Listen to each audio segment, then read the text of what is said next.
ন্যায্য দাম না পেয়ে চট্টগ্রামের ফটিকছড়িতে খালে ফেলে দেয়া পশুর চামড়াগুলো সরিয়ে নেওয়া হয়েছে। এলাকার লোকজনের দাবি, ফেলে দেয়া 2000-এরও বেশি চামড়া মাটি চাপা দিয়েছে শ্রমিকরা। যদিও এই ঘটনায় জড়িতদের কাউকে পাওয়া যায়নি। পরিবেশ অধিদপ্তরে দায়ের করা মামলার কোনো অগ্রগতিও হয়নি। মোর্শেদ মুন্নার তথ্য ছবিতে প্রতিবেদন।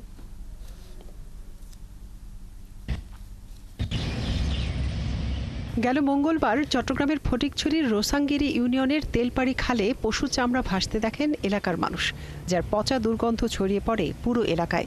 জনপ্রতিনিধি এবং প্রশাসনকে বিষয়টি জানানো হলে শুরু হয় খাল থেকে চামড়া অপসারণ কাজ। বুধবার রাত 8টা পর্যন্ত খাল থেকে চামড়া অপসারণ করেন 10 জন শ্রমিক। পরে 2000-এরও বেশি চামড়া মাটিতে পুঁতে ফেলা হয়। অন্য চামড়া কিছু আছে, তো সর্বমোট চামড়া হইব 2500-2600 মতো চামড়া আছে। আমরা সব চামড়া গাড়া অনুযায়ী ইয়ে করে দিয়েছি। ওই পাশে যখন আমরা আইছি তখন তো আমরা তুলছে আবার গাড়া করে দিয়ে দিছি, আবার এমন দুপুর সময় কাটায় দিয়ে যতটুকু পারি ক্লিন করে দিতেছি। এ ঘটনায় পরিবেশ দূষিত হওয়ায় অজ্ঞাতনামা 10 থেকে 12 জনকে আসামি করে মামলা করেছিল পরিবেশ অধিদপ্তর, কিন্তু এখনও এই মামলার কোনো অগ্রগতি হয়নি। জড়িতদের কেউই ধরা পড়েনি। এ বিষয়ে উপজেলা প্রশাসন এবং পরিবেশ অধিদপ্তর বলছে, কর্মকর্তারা ঈদের ছুটিতে থাকায় তদন্তের কাজ শুরু করা যায়নি। 10 থেকে 15 জনকে অজ্ঞাতনামা আসামি করে একটি মামলা করেছে। সে মামলার জন্য তদন্ত চলমান আছে। আমরা কার্যক্রম চালাচ্ছি। বর্তমানে সকল পড়ে থাকা চামড়া উদ্ধার করা হয়েছে এবং স্বাস্থ্যসম্মতভাবে ডিসপোজাল করা হয়েছে। রোববারের পরে তদন্তকারী কর্মকর্তা নিয়োগ দিয়ে তারপরে আজকে মামলা তদন্ত হবে। তদন্তে যদি 10-12 জন অজ্ঞাতনামাকে খুঁজে পাওয়া যায়, তেলপাড়ি খালটি রাউজানে গিয়ে হালদা নদীর সাথে মিশেছে। মৌসুমী ব্যবসায়ীদের এভাবে চামড়া ফেলে দেওয়ার ঘটনায় যেমন দূষিত হয়েছে এলাকার পরিবেশ, তেমনি হুমকির মুখে পড়েছে এশিয়ার একমাত্র প্রাকৃতিক মৎস্য প্রজনন কেন্দ্র হালদা নদী। মনিরা কাজুরি, ৭১। আজ নাটোরের চক বৈদ্যনাথ চামড়া মোকামে বসেছে দেশের সবচেয়ে বড় পশুর চামড়ার বাজার। বিভিন্ন জেলার ব্যবসায়ীরা এখানে আসবেন চামড়া কিনতে।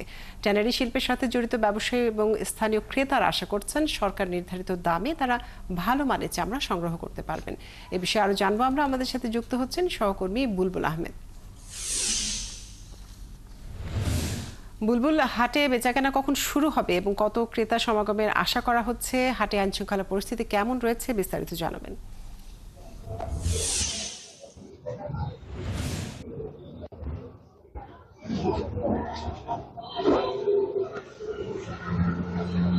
গাজরি এই নাটোরের যে চক বৈদ্যনাথ মোকাম, এই মোকাম কিন্তু বিশেষ করে ঈদের পরে আজকে প্রথম হাট, এবং এই হাট বিশেষ করে নাটোরের আশপাশের যে জেলাগুলো রয়েছে, দক্ষিণবঙ্গ এবং উত্তরবঙ্গের প্রায় 30টি জেলার পশুর চামড়া কিন্তু এই মোকামে ব্যবসায়ীরা নিয়ে আসে। এবং আপনারা জানেন যে ঢাকার পোস্তাগোলার বাইরে কাঁচা চামড়ার সবচেয়ে বড় মোকাম দেশের বাইরে, ঢাকার বাইরে এই নাটোরের চক বৈদ্যনাথ মোকাম। এখানে ঢাকা থেকে ট্যানারি মালিকরা এবং তাদের প্রতিনিধিরা এখানে চামড়া কিনতে আসেন, এবং এরই মধ্যে কিন্তু গত রাত থেকেই লবণযুক্ত চামড়া এখানে আসতে শুরু করেছে। আপনারা এসে দেখতে পাচ্ছেন যে এখানে প্রচুর লবণযুক্ত চামড়া এসে স্টক হয়ে আছে।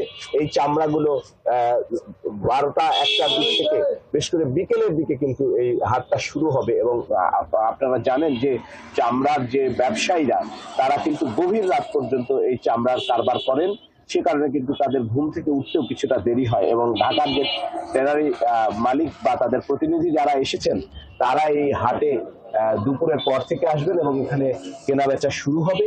এবং এই মোকামে আশপাশের জেলাগুলো থেকে কুষ্টিয়া, যশোর, পাবনা, সিরাজগঞ্জ, নওগাঁ, জয়পুরহাট, এগুলো বিভিন্ন জেলা থেকে কিন্তু এখানে লবণযুক্ত যে চামড়া সেগুলো কিন্তু আসতে শুরু করেছে এবং এখানে স্টক করে রাখা আছে। এবং আড়তের ভিতরেও কিন্তু আমরা দেখতে পাচ্ছি যে প্রচুর পরিমাণে চামড়া এখানে রাখা আছে।